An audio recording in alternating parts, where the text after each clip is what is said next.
వెనుజులా అధ్యక్షుడు Nicholas మదురోను America మెరుపు దాడిలో బంధించటం ప్రపంచ దేశాలను దిగ్భ్రాంతికి గురిచేసింది. ఈ పరిణామం రష్యా అమెరికా సంబంధాలపైన అలాగే రష్యా అధ్యక్షుడు వ్లాదిమిర్ పుతిన్ భవిష్యత్తుపైన చర్చలకు దారితీసింది.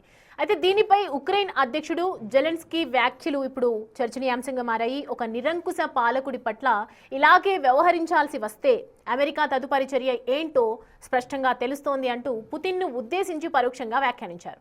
ఈ క్రమంలో రష్యా అధ్యక్షుడిని అరెస్ట్ చేస్తారా? ఉక్రెయిన్ రష్యా యుద్ధాన్ని ఆపేందుకు ట్రంప్ మధ్యలో ఉన్న వ్యూహం ఏంటి? ఇప్పుడు ఉత్తర కొరియా అధ్యక్షుడు కిమ్ను మొదలు చేశాడని చెప్పండి. రష్యా తర్వాత సంగతి కదా. North Korea much weaker country కదా అమెరికాతో పోలిస్తే. రష్యాను ముట్టుకునేంత స్థాయిలో అమెరికా ఉందా? ట్రంప్ ఉంటాడా? సో కామన్ సెన్స్ చెప్తుంది కదా. జెలెన్స్కీ అంటాడు, నిజమే మీరు అన్నది, జెలెన్స్కీ అన్నాడు. So this is how US deals with dictators and it knows what to do అని జెలెన్స్కీ ఒక రకంగా పేరాశ అంటారే పగటికగా అంటున్నాడు. మొదలు పుటిన్ జెలెన్స్కీని అరెస్ట్ చేసి పట్టుకుపోకుండా జాగ్రత్త పడాలి. ఇప్పుడు మీకు ఒక్కసారి ట్రంప్ నికోలస్ మదురోను కిడ్నాప్ చేశాక ఇప్పుడు చర్చ అంతా ఏంటంటే తైవాన్ చైనా కలుపుకుంటే ఏం చేయగలుగుతుంది అని ట్రంప్ను అడిగారు ఈ ప్రశ్న. ట్రంప్ ఓపెన్గా చెప్పాడు కదా, అది జింపింగ్ ఇష్టం అన్నాడు.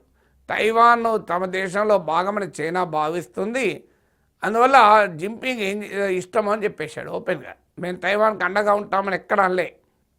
ఇక పుటిన్ విషయంలో ట్రంప్ని ఇదే ప్రశ్న అడిగారు, ఏంటి మరి పుటిన్ను అరెస్ట్ చేస్తారంటే that necessity does not arise అన్నాడు.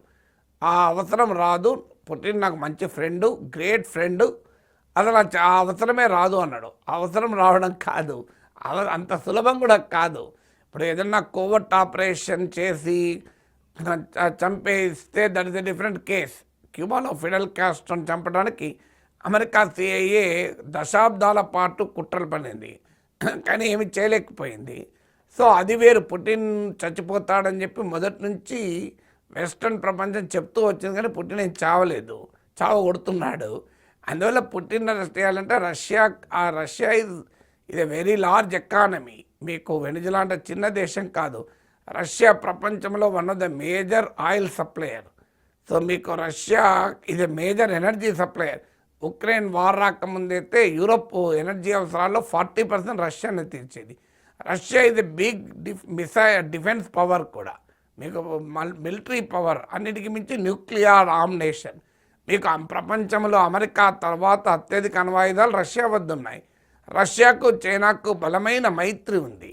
మీకు వెనిజులాపై దాడి చేస్తే చైనా రియాక్షన్కు రష్యాపై దాడి చేస్తే చైనా రియాక్షన్ వేరే ఉంటుంది. ఒక్కసారి రష్యా పైన దాడి చేస్తే జింపింగ్ చైనా అంగీకరిస్తుందా? ఎందుకంటే నెక్స్ట్ టార్గెట్ చైనానే అవుతుంది కదా. తమ పొలిమేర తమ దాకా వచ్చేదాకా ఆగుతారా? అందువల్ల అది ప్రాక్టికల్గా జరిగే పని కాదు. నేను అందుకే ఉదాహరణ చెప్పాను. నార్త్ కొరియా ప్రెసిడెంట్ కిమ్తో ట్రంప్పై కరచాలనం చేశాడు సింగపూర్లో. ఎందుకు మరి చేశాడు కరచాలనం? కిమ్ నార్త్ కొరియా కూడా రోగ్ స్టేటే కదా లెక్క ప్రకారం. అమెరికా థియరీ ప్రకారం అమెరికాను వ్యతిరేకించే దేశాలు రోగ్ స్టేట్స్ అంటారు. నార్త్ కొరియా కావచ్చు, ఇరాన్ కావచ్చు, ఇలాంటి దేశాలని. మరి రోగ్ కంట్రీ అయినా కిమ్ను ఏమీ అనడం లేదు. కిమ్ విషయంలో కిమ్ అనుకుంటా ఉన్నాడు కదా ట్రంప్. సింగపూర్కి వెళ్ళి ప్రత్యేకంగా కరచాలనం చేశారు. ఎందుకంటే ప్రాక్టికల్గా తెలుసు నార్త్ కొరియా ఇది న్యూక్లియర్ ఆర్మ్ కంట్రీ. అందుకే కదా ఇరాన్ అణ్వాయుధాల కొరకు అంత తాపత్రయపడింది. అందువల్ల రష్యా పాత సోవియట్ యూనియన్ కాకపోవచ్చు, ఒప్పుకుంటాను. ఎందుకంటే రష్యా ఇండియన్ ఎకానమీ అంత పెద్దది కూడా కాదు. ఇప్పుడు 11th లార్జెస్ట్ ఎకానమీ అనేది 4th లార్జెస్ట్ ఎకానమీ అయితే. బట్ రష్యా ఇది జాగ్రఫికల్గా ఇది వెరీ బిగ్ కంట్రీ, ఇది very big military and defence power.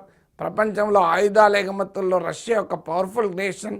ఇలా మనము బ్రహ్మోస్ మిసైల్ ఇటీవల ఆపరేషన్ చూపెట్టాం, ఇండియా రష్యా కలిపి తయారు చేసింది. S-400 మిసైల్ డిఫెన్స్ సిస్టమ్ మన ఆపరేషన్ సింధూర్ సమయంలో ఎంత బాగా పనిచేస్తుందో. అమెరికా ఇచ్చిన F-16 యుద్ధ విమానాలు కూడా ఏమీ చేయలేకపోయింది.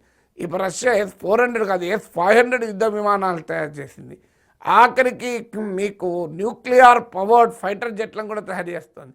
అందువల్ల మీకు ఈవెన్ అమెరికాను యూరోప్ను కూడా టార్గెట్ చేయగలిగే మిసైల్స్ను మీకు రష్యా తయారు చేస్తుంది. సో అందువల్ల రష్యాకు ఉన్నటువంటి మిలిటరీ క్లౌడ్ కానీ ఎకనామిక్ ఎఫెక్ట్ కానీ అసలు పోలికే లేదు. అందువల్ల జెలెన్స్కీ ఏదో పగటికలగా అంటున్నాడు, కానీ మొదలు జెలెన్స్కీ ట్రంప్ను కోరేది ఏంటంటే పుటిన్ అరెస్ట్ చేయడం కాదు, నన్ను పుటిన్ కిడ్నాప్ చేయకుండా కాపాడు అని జెలెన్స్కీ చెప్పుకుంటే ఏమైనా ఉపయోగం?